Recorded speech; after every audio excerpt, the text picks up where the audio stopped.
Welcome to SF Liberal Buzz. We're here. We've been to City Hall a couple times this week. First time we went to have Compassionate Care instituted in San Francisco, much the same way as in Berkeley. However, we want 5% because we have more disabled folks in San Francisco than Berkeley does, and a higher population as a whole. And we have Shona Gokenauer, who is the, besides Eliu Hernandez, my co-host. We're all members of Axis of Love, and Shona is the educational director of Axis of Love, and she's often broke trying to give us medicine. So we need to change that. I'm tired of seeing her have to go hungry, trying to give people medicine when, people should be doing the right thing with money, that have the resources in the dispensaries. Instead of opening another dispensary, they probably should give something away. And yesterday at the Board of Supervisors meeting, after Supervisor Wayne introduced a very important measure about allowing, no matter which sexuality is, to donate blood, we were there presenting a little proposal to ask the Board of Supervisors to include a 5% automatic Compassion Act on every single MCD in San Francisco. Yep, and it's been a long time coming. We actually defined compassion here legally in 2006. Myself, Ross Mercarini, and his aide then Boris Delpine, part of our resolution defined compassion as a free amount of medical grade, high quality cannabis that's donated either weekly or monthly basis on a consistent basis. So they can depend on the resource and not be turned away and go all the way out there for nothing, like often happens. Right, and something that's at a consistent quality as well. One of the problems that I know almost every patient advocate hears is that, I went and got compassion, but this is tea leaf. Or I went and got compassion, but this isn't, the strain or whatever that actually helps me. So there's a lot of being able to get the right quality, the right amount of uniform support. Hello, we've got a call. I think you're on the air with SF Liberal Buzz. You there? Did I hang up on you? I'm sorry. Try again. Apologize. Call back. I was blabbering. Well, what do we next you want to stop talking? Which is rare. They hung up before I could find the button to push. But, we've really got to look at what the city of Berkeley did and what the city of Washington, D.C. did, both with vulnerable populations and impoverished and indigent and homeless populations, the same as San Francisco. So for San Francisco to talk all this talk about being such a compassion center and et cetera, there shouldn't be any reason why we can't do this, and you'll hear the cries from the club owners, well, but we do this. Well, then great. Why would this bother you? And I feel like they're doing it already. So right, if they're doing it already, then why the rub? What's the rub if they're already doing it? Right. What would you have to protest if we have uniform minimum standard of care across the city for each dispensary? Well, if you're already doing it, well, then maybe you should stand up with us and say, hey, I'd like everybody in the city to at least come up to the quality of what I do. How's that for a rub? One of the main responses would be accountability. Some of the dispensaries do not want to actually hold accountability, saying we do this, but not according to paperwork. They actually do not do what they say to do. Well, some of them were taxed on what they were giving away, too. They were having to pay taxes on all cannabis, including what they gave away. Right, which, Betty did try who's the chairman of the Board of Equalization, and she did try to answer that question about taxation and et cetera. But the tax on it, if you do your math, you sit down with your board of directors and figure it out. And then people also have to remember, we're talking at this point in the game, we're talking about asking multi-million-dollar corporations built upon activism started in our city by people who were dying to give back a very small percentage to the people that actually, made them. well, I'm going to give you for an example. The average MCD in San Francisco per week sells at least an average of 5 to 10 pounds. That's a minimum of medical cannabis or cannabis. 5% of 5 pounds will help at least maybe 10 to 15 patients right there automatically. So if MCDs are having a problem distributing compassion, then that means they're saying, okay, we're here for money, not for patients. Yeah, it's a definitely profits before patients question that we're putting out there to the Board of Supervisors to help us solve. Good news is that we are moving forward. I did have a meeting with Sunny in Jane Kim's office, and yeah, and it seemed to go well. We're looking at, talking with Berkeley about how they're taking care of their patients under this law and sort of asking for their playbook on how to negotiate it.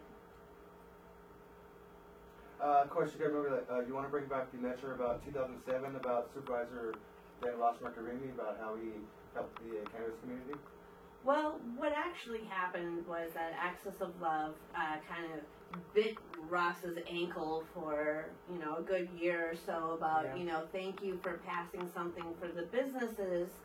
And what we passed for the businesses was the regulations were good, but the intent came from Americans for Safe Access, who were going up and down the coast at that point and putting restrictive permitting before the Board of Supervisors to kind of push off some of the mom and pop dispensaries that were coming into play.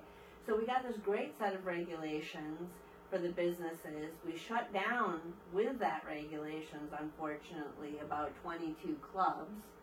And then we bit Ross in the ankles about, okay, well, let's do a little something for the patients. And so and he supports it, but actually, was getting a lot of blowback from people that were campaign contributors of his. And so there, it became, a resolution, which by its nature is non-binding. And I think that Are you referring to Proposition S? No, I'm actually referring to the resolution. The Proposition S, which happened in 2002, was only a policy question. I constantly have patients come up to me and say, yeah, but the voters passed Prop S, which means the city is supposed to grow, low, for low-income patients, and we're supposed to get a portion of that city garden. I'm like, wow, no, actually all that was on that the voters voted on, it started out with should and ended with a question mark. There was no accompanying legislation that actually helped us develop these communal city gardens, which is another thing that we can start working on now, because now they don't have the excuse of the feds will come and take our building. The political climate's changed now. So drastically, and now's the time to move this. Now's the time to get that patient garden from the city. I like the Justice Department crackdowns in 2011, 2012 in San Francisco. And reinstate compassionate dispensaries like Hope Neck, Vapor Room, Sanctuary, Divinity Tree. Well, that's really a hard thing. I mean, that's something I really, we've put in so many policy pieces that we've turned into the city. We've like asked moving them to to quiet. nuisance? What about move to nuisance? That's what closes No, but that's not so much of a big deal right now because of the federal layoff and the zoning. We do have the capacity to open up the green zone. I think that's there. I don't think we're going to have the problems with the feds. I know people were hurt by that and had clubs closed by that, but today is a new day with that. But what we're struggling with actually is getting those compassionate providers of Sanctuary, Michael Welch, Divinity Tree, Raymond and Charlie, Vapor Room, HopeNet, getting those guys back on board is harder today than it was a year ago. We've got a lot of players that don't want the compassionate providers back on the map. So, for example, Hello. San Jose. You're on the air. There are some compassion dispensaries in San Jose that are being closed down because of the government saying, no, not in my backyard, NIMBYs. And it's not even so much the NIMBYs as it is our own industry. People really have to step back and realize this is not coming from the neighbors. It's not coming from the neighbors. It's coming from people who are opportunistic lobbyists in our industry. So that caused mainly compassionate dispensaries to close. It was quite a coincidence that all the dispensaries You know, that closed everybody's puzzled about that. Like, wow, you know, everybody in San Francisco is actually in violation of the 1,000-foot rule. There's actually nobody that's in the safe I zone. believe we have a caller now. Hello, you're on the air with Let's have compassionate Who are cannabis we? care community. Let's have a little buzz. Hello. Okay, caller. We keep losing callers. We're sorry. Oh, In the meantime, would you like to show a little clip of we might as well get to it before what the show's happened over. yesterday at the Board of Supervisors meeting? And we'd like to apologize ahead of time. Their sound is very limited, but there's a plus side. There's closed caption. First of all, the speaking is shown yesterday, and the video will get clearer. Well, Would you like to Or read along maybe the it text? won't, you know? I was trying to be polite. But it was basically just laying out that it was time to do this and all the background support of it. And what exactly were you elaborating here? Well, I'm having trouble reading the captions, but I'd like to here we're give going you through some. the background. We're going through the background. So the task force, the Medical Cannabis Task Force, voted in support of this. The Planning Commission, the Planning Department. We have all of this groundwork done, over a decade of groundwork done to bring this forward. You're to on the the city. air. Are we having technical Yes, well, difficulties? DCB might be having difficulties with the telephone system here. We apologize that Yes, if that's the case. we do apologize. But you know, I mean, I think that, you know, one of the things that's disappointing for a lot of San Franciscans is it really should have been us that got this done first. It's really sort of, we have that egg on our face of having to follow first Washington D.C., our nation's capital, and then Berkeley. San Francisco is a model city. We begin things here. For instance, we started the plastic bag ban. We started marriage equality Well, it's a here. progressive city, and a lot of people want to destroy that too. So there's been a big push. We actually For a started the long medical time cannabis to legal destroy the cannabis progressive- in California. There's Absolutely. a concerted movement on the conservative side to destroy the progressive movement, which they feel the heart of which is in San Francisco, or historically, and now probably not. But they managed to really move everybody out. That's how they do it. You know, they just gentrified us right out of here. Right, and we don't want to be gentrified within our own medical cannabis community. I mean, and it's happening. We're seeing speculators come into our cannabis clubs in San Francisco and wanting to sterilize it and make it look like a bank, make it only transactional model, not have, you know, those old sick people hanging out in the lounge. You know, so there's a lot of stuff that kind of comes in our front door here that we have to sort of push out. What do you expect people to go into the lounge? Healthy patients? Yes. They What want is a healthy patient? Someone who does not need cannabis. Someone who has no business being inside that place. They actually, the bigger question is recreational might That's what they're overtake getting ready for. medical, and the medical will just cease to exist. It'll be taxed. It'll all be taxed. Is it about the money, perhaps? The tax revenue, or Well, right now, Colorado is still having a industry- difficult time with their cash since the federal government is yet to refuse to recognize that they legalized cannabis in the state of Colorado. Many dispensaries still has millions of dollars on their own property because the banks refuse to take it because the banks are FDIC insured. So that's one of the problems the state of California is having right now for actual total legalization. Well, the bank question is a huge question. I mean, they had to tell us we couldn't use armored cars anymore because one minute they switched to cash, a lot of people called up security services, you know, and etc. And then the feds called the security services and said, don't allow them to purchase the cars to move the money. And the crazy thing is, with all that money moving around, for anyone to say that the base of patients who really need cannabis on a daily basis to be able to be alive shouldn't be allowed that when they have to be told that they can't work with armored car security For safety people. of the medication. No, the cash. And then and then the gun issue. Talk about the gun issue. They're going to want guns to protect the money, and then that's kind of a double-edged sword there. Yeah, I mean, anytime any underground community is in the process of surfacing, there's that point where everything around it has to adjust, right? And so if we're not allowed the same banking rights as any other business, then you have to hire extra security and etc. And it doesn't create the right atmosphere.